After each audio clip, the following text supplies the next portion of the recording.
ઓમ નમઃ શિવાય. ધર્મલોકમાં આપનું સ્વાગત છે. હું છું કૃષ્ણા.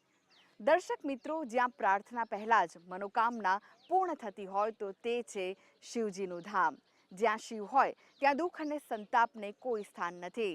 શારીરિક અને માનસિક પીડાઓ પણ શિવધામમાં જઈ ભોળેનાથના દર્શન કરવાથી દૂર થઈ જાય છે.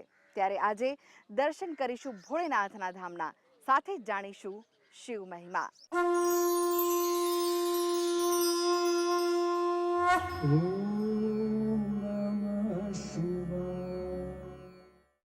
સુરત જિલ્લાના કામરેજમાં આવેલું છે ટીંબા ગામ, જ્યાં વર્ષો જૂના એટલે કે 400 વર્ષ જૂના ગલતેશ્વર મહાદેવ બિરાજમાન છે. અહીંયા શિવજીની 61 ફૂટ ઊંચી પ્રતિમા છે.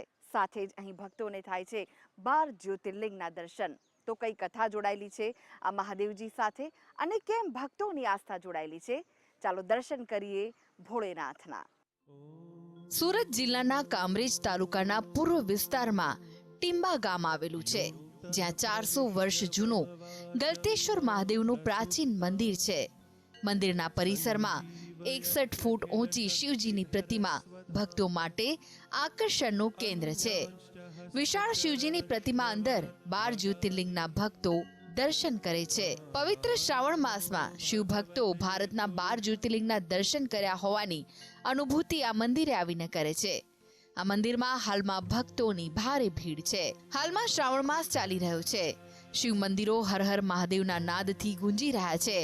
શ્રાવણ માસના પર્વે 400 વર્ષ પૌરાણિક શિવાલયના દર્શન કરાવી રહ્યા છીએ, જે આવેલું છે સુરત જિલ્લાના કામરેજ તાલુકાના ટીંબા ગામે. આ મંદિર ગલતેશ્વર ધામ તરીકે પ્રચલિત છે.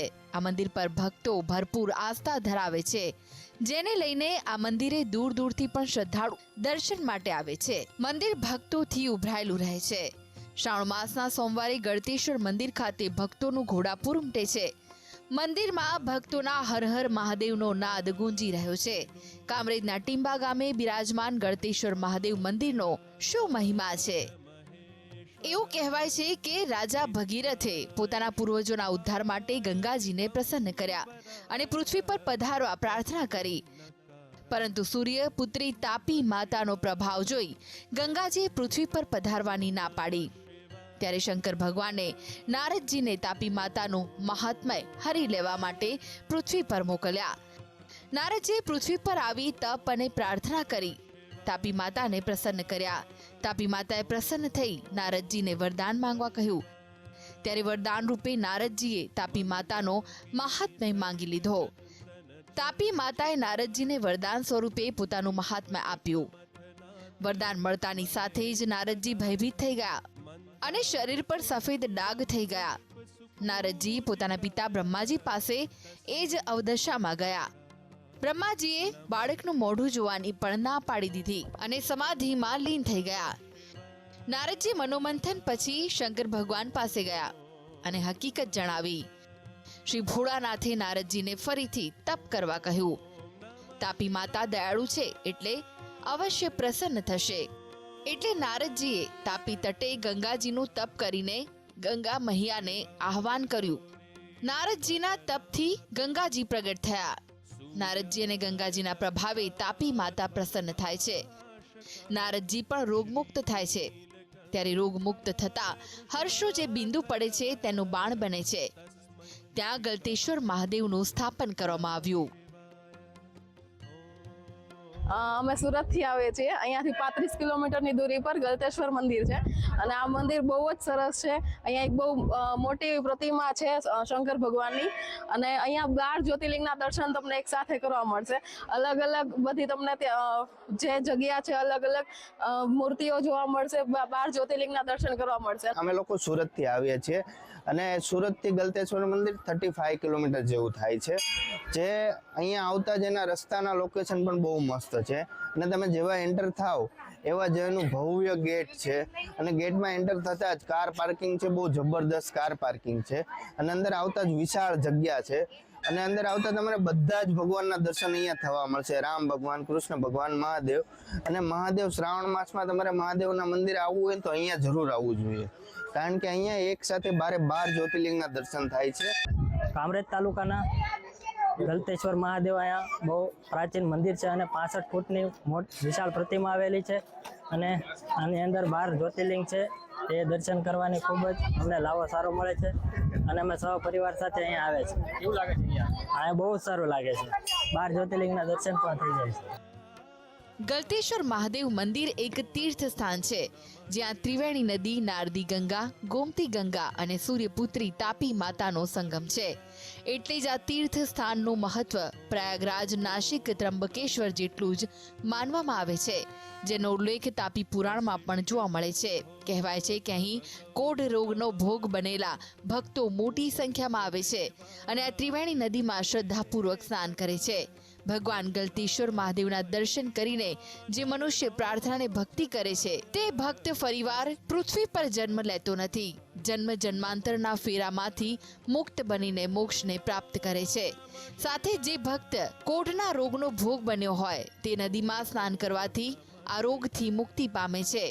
મહાસુદ પૂનમના દિવસે નારદજીએ પૂર્ણ મનોબળ પ્રાપ્ત કર્યું હતું. તેથી જ મહાસુદ પૂનમના દિવસે તાપી નદીમાં સ્નાન કરનાર ભક્તો મહાપુણ્ય અર્જિત કરે છે. જ્યાં ગંગાજી અને તાપી માતાનું સંગમ થયું ત્યાં યોગ અને મોક્ષ આપનાર ગલતેશ્વર નામધારી શંકર ભગવાન પોતાએ જ બિરાજમાન છે. આ પવિત્ર સંગમ પર તૃષાથી પીડિત મનુષ્ય એક ઘૂંટડો જલપાન કરે તો તેના પાપો ધોવાઈ જાય છે અને સાથે જ સૂર્યલોકમાં પ્રયાણ કરે છે. ગલતેશ્વરમાં એઝ એ પ્રેસિડેન્ટ રામજી મંદિર ટ્રસ્ટ સેવા આપું છું. આ મંદિર સુરત જિલ્લાના કામરેજ તાલુકામાં ટીંબા ગામની સીમમાં આવેલું છે. મંદિર લગભગ 500 થી 700 સાલ પુરાણું એટલે અતિ પૌરાણિક મંદિર છે અને ઐતિહાસિક મંદિર છે. અહીં શ્રાવણ માસમાં અસંખ્ય શ્રદ્ધાળુઓ આવે છે. ખૂબ જ મોટી સંખ્યામાં અહીં મેદની ઉભરાય છે. સાથે સાથે ખૂબ જ સુંદર અહીં ગાર્ડન પણ છે, એક મેજિક ફાઉન્ટન પણ છે. સાથે સાથે અહીં રામજી મંદિર, મહાદેવનું મંદિર અને એક દ્વાદશ જ્યોતિર્લિંગ મંદિર બનાવવામાં આવ્યું છે. જે મંદિર લગભગ 61 ફૂટ ઊંચાઈ પર એની પ્રતિમા છે અને ખૂબ જ શોભાયમાન આવી એ પ્રતિમા છે. એ મંદિરની પ્રતિમાની નીચે 12 જ્યોતિર્લિંગ આવેલા છે અને આ જ્યોતિર્લિંગ 12 જ્યોતિર્લિંગની સાથે સાથે એક સ્ફટિકનું લિંગ પણ છે અને એક અમરનાથનું લિંગ પણ છે, જેથી યાત્રાળુઓને પૂરા ભારતમાં ભ્રમણ ન કરતા આ એક જ જગ્યાએ બધી જ લિંગોના દર્શન થઈ જાય છે. અને અહીં એક સ્નાનાગાર છે. આ સ્નાનાગારનો ઇતિહાસ એવો છે કે આ તાપીની કિનારે આ મંદિર આવેલું છે અને એની સાથે સામેની બાજુથી એક ગૌતમી ગંગા ગુપ્ત રીતે વહે છે અને સાથે સાથે અહીં નારદી ગંગાનું એક વહેણ છે. આમાં ત્રિવેણી સંગમ બને છે. જે મહિમા ત્રંબકેશ્વરનો છે એ જ મહિમા આ ગલતેશ્વરનો છે. અહીં પણ 12 વર્ષે ધજા ચડે છે. ગલતેશ્વર મહાદેવના મંદિરે શ્રાવણ માસ દરમિયાન ભક્તોનું ઘોડાપુર ઉમટ્યું છે. તાપી નદીના કિનારે રમણીય વાતાવરણમાં આવેલા મંદિરમાં આવીને ભક્તોના મનને પણ શાતા મળે છે, જેને લઈને મોટી સંખ્યામાં ભક્તો અહીં આવે છે. ગલતેશ્વર મહાદેવની આરાધનામાં લીન થઈ જાય છે. એવું પણ કહેવાય છે કે ગલતેશ્વર મહાદેવના દર્શન કરવાથી જ ભક્તોની મનોકામના હોય તે પૂર્ણ થાય છે. તેથી જ આ મંદિર ભક્તો માટે આસ્થાનું કેન્દ્ર છે. ગલતેશ્વર મહાદેવ મંદિરના તાપી નદીના તટ પર ત્રિવેણી નદીનો સંગમ હોવાથી અહીં પિતૃદોષની પણ પૂજા ભક્તિ કરવામાં આવે છે. હું પાર્થેશ્વર ચિંતામણી પૂજા કરવા ગલતેશ્વરની અંદર આવું છું.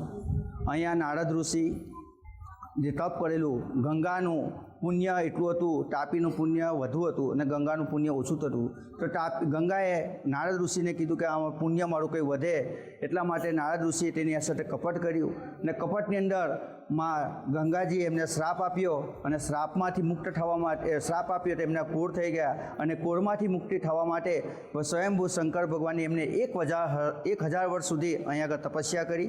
તપસ્યાની અંદર કઠિન પરિશ્રમ કારણે ભગવાન નારદ ઋષિને પરસેવો થયો અને પરસેવાના તપકાની અંદરથી ભગવાન સ્વયંભૂ શંકર પ્રગટ થયા અને દરેકની એના કોળના નિવારણ કરવા માટે અહીંયા આગળ ભગવાન શંકરે એના નારદ ઋષિના કોળનું નિવારણ કર્યું અને દરેક ભાવિ ભક્તો ગુજરાત અન્ય રાજ્ય અને અંદરથી ભગવાન શંકર ભગવાનના દર્શન કરવા અહીંયા ગલતેશ્વર મહાદેવના દર્શન કરવા ભાવિ ભક્તો આવે છે અને ભગવાન ગલતેશ્વર દરેકની મનોકામના પરિપૂર્ણ કરે છે અને સિંહસ્થનો ગુરુ જ્યારે આવે છે ત્યારે 12 વર્ષે પછી અહીંયા ધજા ચડે છે આ મંદિરની.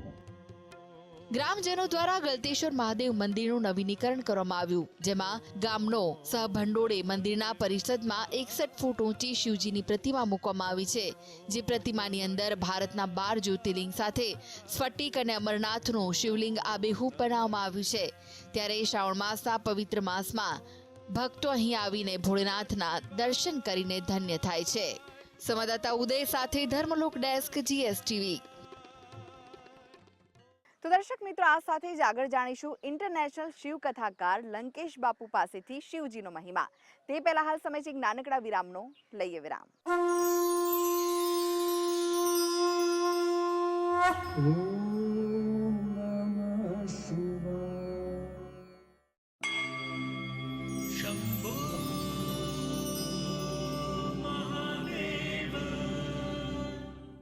छत्रं चामरयोर्युगं व्यजनकं चादर्शकं निर्मलं वीणाभैर्मृदङ्गकाहलकला गीतं च नृत्यं तथा साष्टाङ्गं प्रणतिः स्तुतिर्बहुविधा ये तत्समस्तं मया संकल्पेन समर्पितं तव विभो पूजां गृहाण प्रभो. हर हर महादेव. जय काशी विश्वनाथ. पवित्र श्रावण मासनी अंदर મહાદેવને પ્રસન્ન કરવા માટે પૂર્વે જે ચર્ચા કરી એના જ અનુસાર પુષ્પ એનું શું ફળ છે. આમ તો પુષ્પમાંથી શું આપણે શીખવાનું? પુષ્પ જે છે એ કોમળ છે. તમારા હૃદયને કોમળ રાખો, તમારા જીવનને કોમળ રાખો. પુષ્પમાંથી આપણે કોમળતા શીખવાની છે. નમંતી ફલિનો વૃક્ષા નમંતી ગુણીનો જના સુક વૃક્ષાશ્ચ મૂર્ખાશ્ચ ન નમંતી કદાચન. નમંતી ફલિનો વૃક્ષા નમંતી ગુણીનો જના. જેવી રીતે કોઈ વૃક્ષની ઉપર ફળ આવે અને એની ડાળી નમે, જેવી રીતે કોઈ માણસની અંદર સદગુણ આવે તો એ નમે, અહંકાર એનામાં ના હોય, એ સાચું જ્ઞાન આવે તો એ નમે, એ સહજ થાય, એની અંદર કોમળતા આવે. અને સુક વૃક્ષાશ્ચ મૂર્ખાશ્ચ ન નમંતી કદાચન. પણ સૂકું વૃક્ષ એ નમે ખરું, તમે એને પ્રયત્ન કરો તો એ બટકાઈ જાય. અને મૂર્ખાશ્ચ ન નમંતી કદાચન. અને મૂર્ખ વ્યક્તિ, અહંકારી વ્યક્તિ એ કદાપી કોઈને નમતા નથી અને એના જ કારણે એને દુઃખ પ્રાપ્ત થાય. જીત કિસકે લીએ, હાર કિસકે લીએ, જિંદગી ભર એ તકરાર કિસકે લીએ. કોની માટે? અંતે તો રાખ એટલું જ યાદ રાખ. અંતે આ દરેક વસ્તુ રાખ થવાની છે અને પોતાના ચાહ્યું કોઈને મળ્યું નથી. આ પુષ્પ આપણને શીખવે છે. એનું જીવન કેટલું, પુષ્પનું જીવન કેટલું, ખૂબ નાનું, સવારથી લઈને સાંજ સુધી. પણ એ પુષ્પ કોમળતા શીખવી જાય, એની સુવાસ એ દરેક જગ્યાએ ફેલાવે છે. તો એવું જીવન જીવો કે લોકો તમને ફરી યાદ કરે, ફરી વાર યાદ કરે, કોઈ ફરિયાદ ન કરે કે આ વ્યક્તિ કેવો હતો. તો જીવન સુવાસમય, કોઈને નડવું નહીં ને એ પણ સમાજની સેવા છે. એ પુષ્પમાંથી આપણે શીખવાનું છે.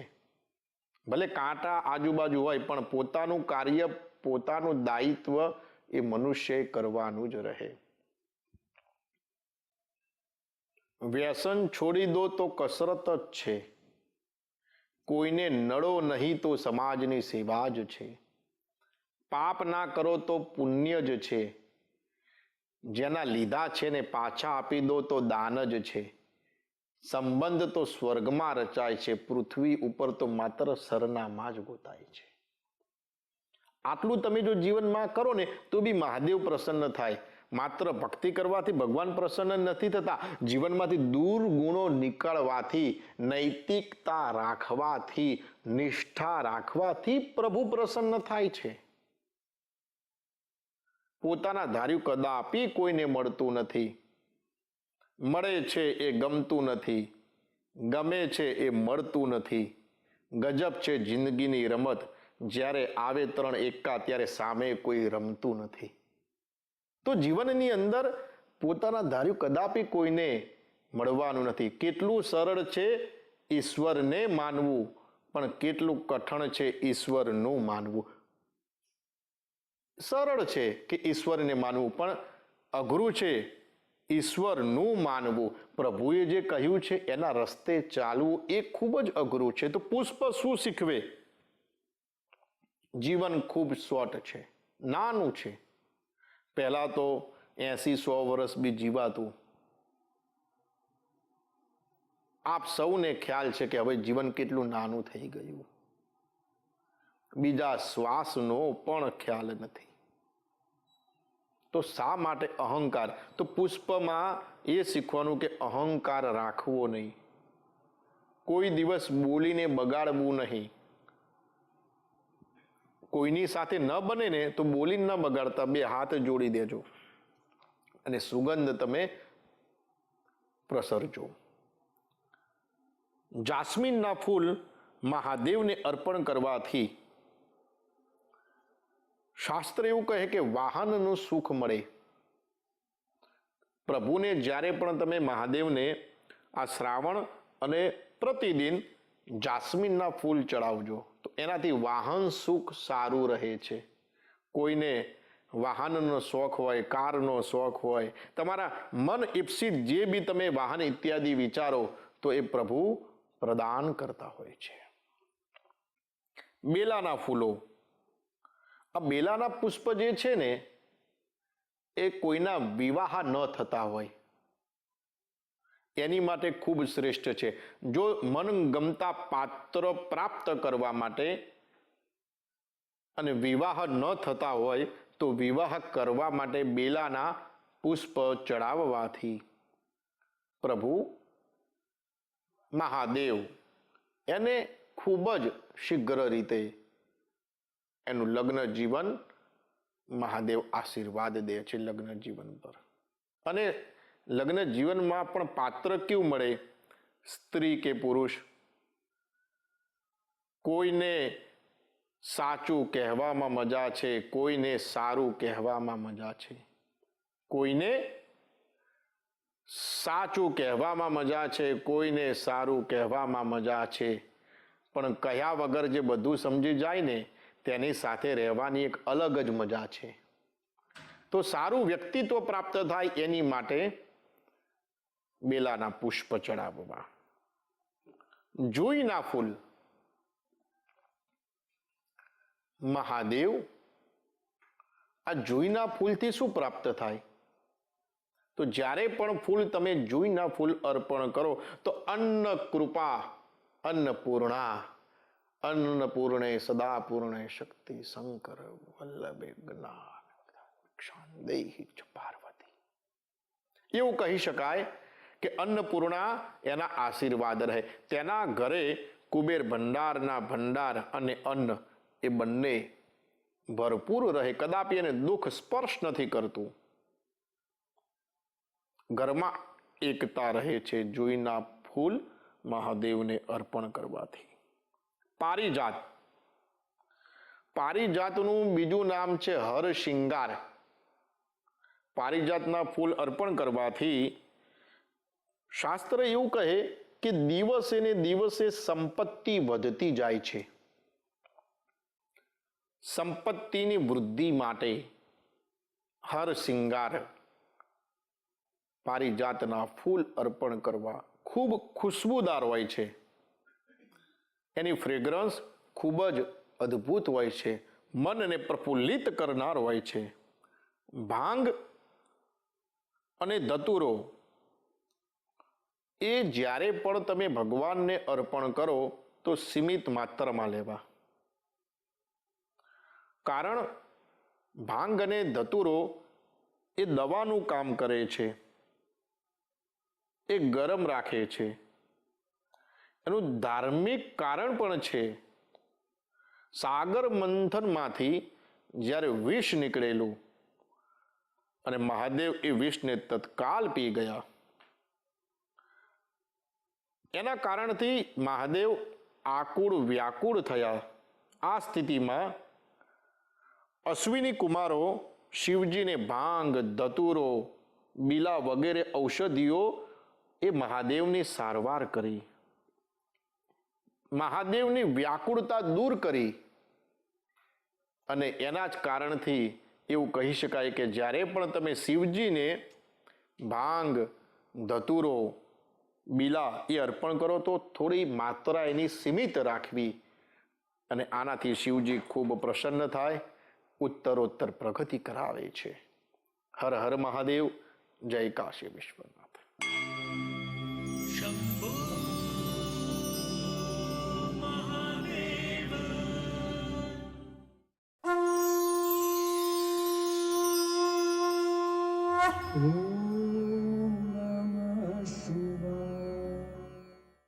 સુરત જિલ્લાના બારડોલી નજીક મીંઢોણા નદીના કિનારે બિરાજે છે કેદારેશ્વર મહાદેવ.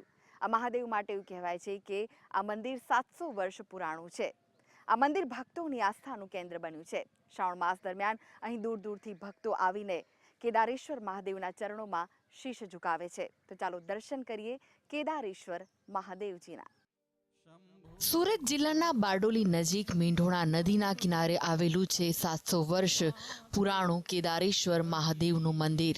આ પવિત્ર યાત્રાધામની મધ્યે શિવજીનું પ્રગટ્ય રહસ્યમય સંજોગોમાં થયું હોવાનું કહેવાય છે. એક કથા અનુસાર આ સ્થાન પહેલા અસલ જંગલનો છેવાડાનો ગૌચર વિભાગ હતો. નિયમિત રીતે ગોવાળો ગાયને ચરાવવા લાવતા.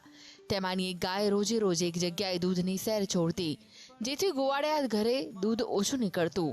તપાસ કરતા રખેવાળને વાત ધ્યાન પર આવી અને એક દિવસ રાત્રે ગોવાળને સ્વપ્નમાં શિવજી દર્શન આપ્યા. જે જગ્યાએ ગાય દૂધની સેર છોડતી તે જગ્યાએ શિવજીને બહાર કાઢવા વિનંતી કરાઈ. ત્યાં ખોદકામ કરતા શિવલિંગ નીકળ્યું હતું. આ મંદિર કેદારેશ્વરથી 3 કિલોમીટર દૂર કલીગામમાં બિરાજમાન છે. આ મંદિર 700 થી 800 વર્ષ જૂનું છે અને સ્વયંભૂ છે. અહીં ગાડી જ્યારે ગોવાળિયાઓ કે બરવાળાઓ જ્યારે અહીં ગાડી ગાય ભેંસ ચરાવવા આવતા હતા ત્યારે તેમાંથી એક ગાય પોતાની દૂધની ધાર એની જાતે જ છોડી દેતી હતી. તો ઘણા સમયથી આવું ચાલતું રહ્યું. તો ત્યાં ગાડી એ લોકોએ વિચાર્યું કે અહીં ગાડી કંઈક એવું હશે કે ગાય પોતાની દૂધની ધાર એની જાતે જ છોડી દે છે. તો ત્યાર પછી એ ગાડી ખનન કરવામાં આવ્યું અને ત્યાર પછી જોવામાં આવ્યું તો અહીં ગાડી સ્વયંભૂ શિવજી મહારાજનું શિવલિંગ અહીં ગાડી બિરાજમાન છે. કેદારેશ્વર મંદિર સુપ્રસિદ્ધ પવિત્ર યાત્રાધામ હોવાની સાથે જ્યોતિર્લિંગ સમાન છે અને આ મંદિર ધાર્મિક રીતે જ નહીં પરંતુ રાષ્ટ્રીય રીતે પણ વિશેષ સ્થાન ધરાવે છે. કેદારેશ્વર મંદિરના મુખ્ય માર્ગથી અપ્રોચ માર્ગ માન્યો હતો. તેનું કારણ એ પણ હતું કે પૂજ્ય મહાત્મા ગાંધીજીનો દેહ વિલય થયો ત્યારે તેમની અસ્થિ વિસર્જનને આખા દેશના પવિત્ર સ્થાનોમાં કરવામાં આવી અને જેમનો એક કુંભ બારડોલીને પણ મળ્યો હતો અને મંદિર પાસેથી પસાર થતી મીંઢોણા નદીમાં પધરાવવામાં આવ્યો. તો અહીં ગાડી સ્વયંભૂ શિવજી મહારાજનું શિવલિંગ અહીં ગાડી બિરાજમાન છે. બીજું ઐતિહાસિક મહત્વ એ છે કે આપણા રાષ્ટ્રીય પિતા મહાત્મા ગાંધીજીનું જ્યારે દેહાંત થયું હતું ત્યારે એમનું હોસ્પિટલનું કુલ 4 વિભાગમાં વિભાજન કરવામાં આવ્યું હતું. તેમાંથી એક વસ્તુની વિસર્જન અહીં ગાડી ત્યારની મંદાકિની અને હમણાંની મિરણ નદીમાં વિસર્જન કરવામાં આવ્યું હતું. અને બીજી ઐતિહાસિક મહત્વ એ છે કે જ્યારે પણ અહીં ગાડી શિવાજી મહારાજ કોઈ પણ શુભ કાર્ય કરવા જતા ત્યારે અહીં ગાડી અભિષેક કરીને ત્યાર પછી પોતાનું શુભ કાર્યની શરૂઆત કરતા હતા. અને આપણા પરમ પૂજ્ય બાપુ શ્રી અભિરામ બાપુ જ્યારે અહીં ગાડી દર્શન કરવા આવ્યા હતા ત્યારે ખુદ એમણે એવું કીધું હતું કે અહીં ગાડી જે કેદારનાથ મહાદેવ મંદિરમાં જે અનુભવ થાય છે તે શ્રી કેદારેશ્વર મહાદેવ મંદિરમાં પણ અનુભવ થાય છે. અહીં ગાડી આ શ્રાવણ માસ નિમિત્તે અહીં ગાડી ઘણા ભાવિ ભક્તો દૂર દૂરથી અહીં ગાડી દર્શન કરવા આવે છે અને પોતાની માનતા લઈને આવે છે, જે માનતા અચૂકપણે સફળ થાય છે. તો મંદિરના નિર્માણને 700 વર્ષ પૂર્ણ થયા હોવાનું કહેવાય છે અને જેને સમર્થન કરતા ચીનના પ્રવાસી યુએન સંઘ ભારતના પ્રવાસી નીકળ્યા હતા ત્યારે તેમના પ્રવાસી નોંધમાં કરેલા વર્ણનમાં બારડોલીના કેદારેશ્વર મંદિરનું વર્ણન છે. તેમજ હિમાલય નિવાસી સંત અભિરામદાસ ત્યાગીએ પણ આ મંદિરના દર્શન કરતા હિમાલયના કેદારનાથના જેવી અનુભૂતિ થઈ હોવાની સાથે જ જ્યોતિર્લિંગ સમાન ગણાવ્યું હતું અને ભક્તો પણ કેદાર દાદા ઉપર અપાર શ્રદ્ધા ધરાવે છે. આ મંદિર ખૂબ જ પૌરાણિક મંદિર છે. આ મંદિરમાં જે કોઈ પણ દર્શન કરવા માટે આવે છે તેમની બધી ઈચ્છા પૂર્ણ થાય છે અને આ મંદિર પ્રત્યે ખૂબ લાગણી છે. શ્રાવણ મહિનામાં ખૂબ જ ભક્તજનોની ભીડ થાય છે અને અમને પણ આ મંદિર પ્રત્યે ખૂબ લાગણી છે, તેથી અમે પણ આ મંદિર પર દર્શન કરવા માટે આવ્યા છીએ. 4-5 વર્ષથી અમે અહીં આવીએ છીએ અને બહુ શ્રદ્ધા છે બાપાને. અમે દર્શન કર્યા તો અમને સાક્ષાત બાપાના દર્શન કરતા હોય ને એવું લાગે છે અને બહુ સ્વચ્છ છે એમ બાબાનું. તો શ્રાવણ માસમાં અહીંયા વિવિધ ઉત્સવોની ઉજવણી થાય છે. ભક્તો પર જલ્દી રીઝનારા ભોળેનાથના પવિત્ર શ્રાવણ માસમાં ભક્તોની ભીડ ઉમટે છે. શિવ ભક્તો અહીં કેદારેશ્વર મહાદેવના મંદિરે આવી પોતાની મનોકામના પૂર્ણ કરે છે. મહાદેવ તેમની મનોકામના પૂરી કરી છે, જેથી વર્ષોથી કેદારેશ્વર મહાદેવની આસ્થા શ્રદ્ધા શિવ ભક્તોમાં જળવાઈ રહી છે. ચૈત્ર માસની પૂનમે કેદારેશ્વર મહાદેવના મંદિરે મોટો મેળો ભરાય છે. મેળામાં મોટી સંખ્યામાં લોકો આવી આનંદ માણે છે. સ્વયંભૂ શિવલિંગ તરીકે જ્યારે કેદારેશ્વર મહાદેવથી પ્રસિદ્ધ થયા અને 5 ભાઈઓના દર્શન કરવા એવી પણ લોકવાયકા છે. મોટા ભાઈ કેદારેશ્વર મહાદેવ મંદિર, બાલપુર વ્યારામાં આવેલા કડમેશ્વર મહાદેવ મંદિર, કનાવમાં આવેલા કણકેશ્વર મહાદેવ મંદિર, કતારગામમાં આવેલા કંટાળેશ્વર મહાદેવ મંદિર અને પેરા સણદામાં આવેલા કપિલેશ્વર મહાદેવ મંદિર એવી લોકવાયકા છે કે 5 મહાદેવ મંદિરના એકસાથે દર્શન કરવામાં આવે તો ભક્તોની તમામ મનોકામના પૂર્ણ થાય છે. સંવાદદાતા અમીશ સાથે ધર્મલોક ડેસ્ક GSTV. તો દર્શક મિત્રો, આજે શિવધામોના દર્શન કર્યા. આવતીકાલે ફરી મળીશું અને ફરી કરીશું શિવજીના ધામોના દર્શન અને સાથે જાણીશું શિવ મહિમા. ત્યાં સુધી મને રજા આપશો. ઓમ નમઃ શિવાય.